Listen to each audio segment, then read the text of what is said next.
What is going on, everyone? My name is JX, and welcome back to the channel. I am glad to be back, man. If you don't know what happened to me, I actually had an ear injury about 2 weeks and a couple days ago. There was I had a lot of pressure going in my ear, and that basically forced a hole in my ear. And that was not fun. It was a lot of pain. It was so much pain I just couldn't focus on what I wanted to do, and kind of just took a break from contests, took a break from content creating, video games, all of that, and really just slept for the most of like a week and a half. And then recently, in this past couple days, I've been getting back to everything I need to do. I just started my second year of college, so that's been a lot of stuff to, get everything done on checklists and whatnot, get all my school supplies, and then got my second dose for the vaccine, so I'm fully vaccinated. I went to Comic-Con this past weekend. That was super fun. Not that much stuff, but it was packed.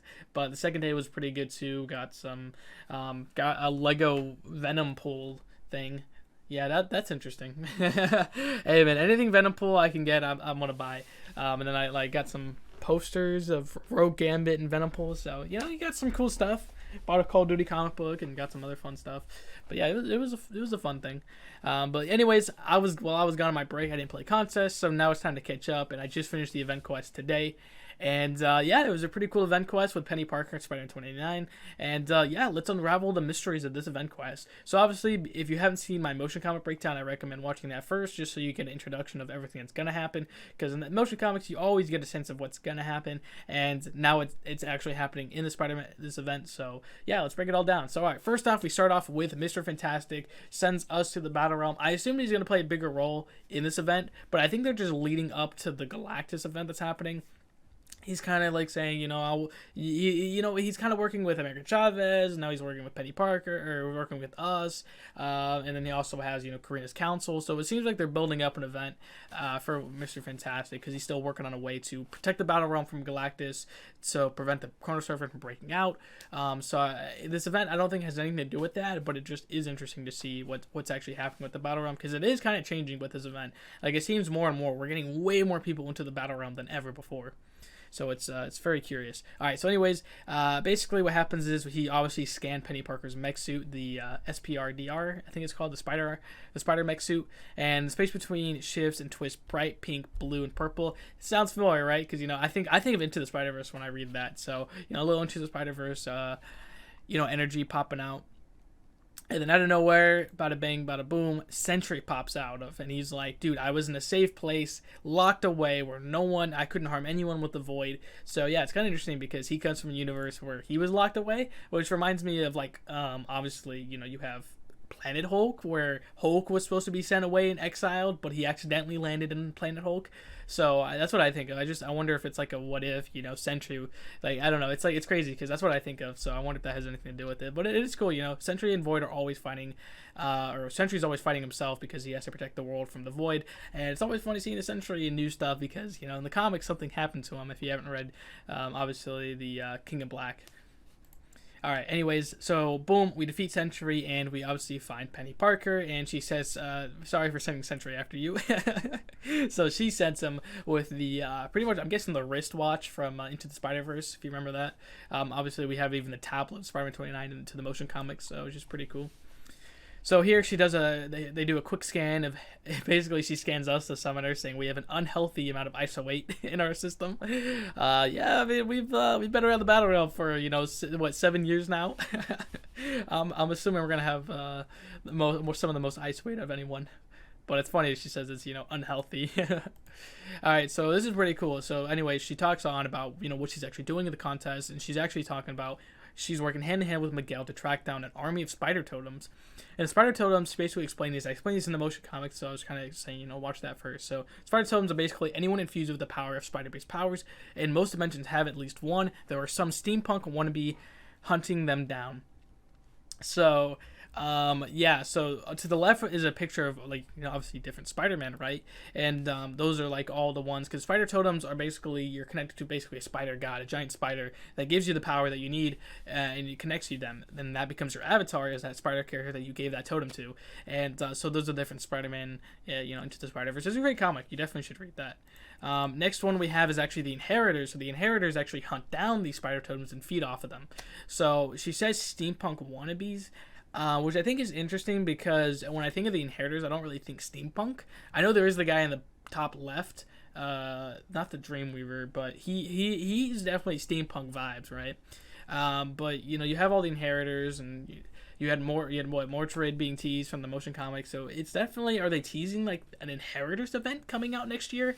That would be interesting to see. I definitely am curious about an Inheritors event coming out next year with maybe Sandman, like something with a Spider-Man villain event would be really cool. But also speaking of steampunk, there actually is a steampunk Spider-Man or Spider-Woman, I should say. So it is pretty cool that steampunk's always is something that the contest hasn't. We don't have a steampunk character really in the comics. I love steampunk. It's always fun seeing like 19th century machinery, but like functional, like modern. It's so crazy. I love this. I love the idea of steampunk. It's such a cool design thing. But yeah, I'm very curious on what this event is leading to. Anyways, Miguel and I have been using tech duper thing, the Duber, Into the Spider-Verse, more Into the Spider-Verse stuff. I love how there's so much Into the Spider-Verse love. It's amazing. And Scanners picked up a large amount of totems here, and they are here, but we can't leave. So if you don't know about the Battle Realm, once you enter the Battle Realm, you can never leave the Battle Realm. That's like the one rule in the Battle Realm that no one's ever broke free from the Battle Realm that we know of. We have seen like people leave that we assumed leave, like Aegon's people. They left in a giant ship. And when I interviewed Gabe, he said maybe they didn't. Obviously, if they did leave, how did they leave? Or did they leave? Are they still here? So there's very questions about if you can actually leave the Battle Realm. And I'm assuming we're going to find the answer out once we get what happened to Aegon's people. It's very interesting to see if we can actually leave the Battle Realm. That's the idea, is like Mr. Fantastic summoned Galactus because him destroying Battle World would release everyone, is what he assumed, but he didn't account for all the living people on Battleworld, because at the time he scanned Battleworld, there was no living creatures, but once Maestro got banished there 30 years later, and then boom, all of Emrock happened, and you have so many people living there. So that's like the whole idea about Galactus. We have to prevent Galactus from eating Battleworld. Anyway, so every dimension has a different version of anyone. So she's talking about variants. Variants has been a big thing recently. We just found out last month that every time someone enters the Battle Realm, an equal opposite copy of them, an evil version of them, is spawned into the Battle Realm with that regular version. So if you're like Carnage, you come to the Battle Realm as a villain, but that also means the Battle Realm either summons or creates a copy of the hero version of the villain. So it's very cool if we're talking about stuff like that. She even talks about variants. Obviously, like imagine me. A variant of me would be with blonde hair, something like that, or blue eyes, something like that. So yeah, it's always cool. I love the variant stuff, especially with Loki recently. It's been amazing. And obviously she brings up this. Other times there's a bunch of spiders that think they're a man or just saw someone that can unravel the very fabric of reality. So, she brings up thousands of spiders that believe they are Peter Parker in Earth 11580.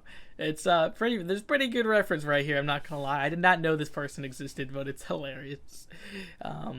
Yeah, maybe we could see this versus Spider-Man join the game. I don't think so, but it's always fun seeing it happen. But yeah, you take that suit off and it's literally just so much spiders just forming the shape of a human. It's so weird. Obviously, the unravel fabric of reality. The Sentry and the Void are pretty much that. They unravel the fabric of reality. So man, I would love a Sentry. I hope we get a Sentry buff, man, because I'm pretty sure we were supposed to, but something happened with the synergy with the Vulture synergy where Battle Realm's changing synergy. So man, I just hope something happens where we can get it going. Anyways, it's hard to believe that we've been busy tracking all the anomalies down. If entered, then I can incapacitate them. So she's talking about tracking down anomalies, getting spider totems and whatnot. And this is crazy. So they find Carnage, and he's like, I'm a hero for my world. People are talking about summoning an army, and then boom, he's into the Battle Realm. So it's kind of funny because, she said even if there's a universe with Carnage as a hero, what's stopping someone from like the Hulk from becoming a villain? So there is actually a Carnage that became a hero for a little bit. He didn't really finish the job, but yeah, he was a hero for a time. So it's just funny that we actually had a story where Carnage was a hero instead of a villain, where basically it was like a thing where he switched from being a villain to a hero. He still struggled hard to be a hero though, but it was a very interesting comic. And obviously the Hulk becoming a villain, I mean, that's, there's a couple different stories where Hulk become a villain. You have the Maestro who's the villain, you have Immortal Hulk who's the villain. There's a lot of different villain Hulks. To a point, Joe Fix is a villain, but the regular Hulk, he's the strongest there is because he can infinitely get stronger. I wouldn't want to be fighting him. All right, then they meet Darkhawk. So this Darkhawk is interesting because he talks about like he talks about like he was attacked and then he was defeated, and then he wants to keep upgrading himself to get stronger to defeat these people that defeated him and get stronger and avenge the town that these things destroyed. So yeah, it's very interesting because like I don't know the story, I don't know anything about Darkhawk, and I tried looking it up. It's not exactly what I thought this was, so I don't really know what the reference is here. But yeah, she does call him Chrome Dome, which is actually a Teenage Mutant Ninja Turtles person. So I don't know, I just thought that was funny. But yeah, she does say I can give you pointers on upgrade suggestions, and then what happens is we defeat Darkhawk, and then she says I gave him my old power cell, and then she took his power cell. So can we see a Darkhawk buff? Like realistically, she just said that that's gonna give him a boost in power. So is that like a little lore reason to give a buff? We have seen some other dialogue buffs before where they're like they give an upgrade to a character and then boom, they get buffed either with that event or the next event. So maybe we could see a Darkhawk buff. I mean, most people said he only needs like a moderate at most, then he could even get a value update buff. He's a really good character that they can make him amazing. All right, the next one is any missing limbs. I just thought this was funny because there's like a show called Future Man where like they time travel a lot, but in that like they like lose like fingers and legs, or not. It's just weird, but I just think that's hilarious. That's always a common thing. The next thing is they fight a rogue, and this rogue basically is saying that she's like sucking the energy out of Spider-Man 2099, and she's saying every time she does it, she sucks them dry.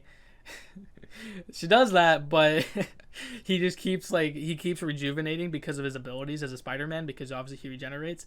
But it's just hilarious because it's just so funny. I don't even know what to say to that.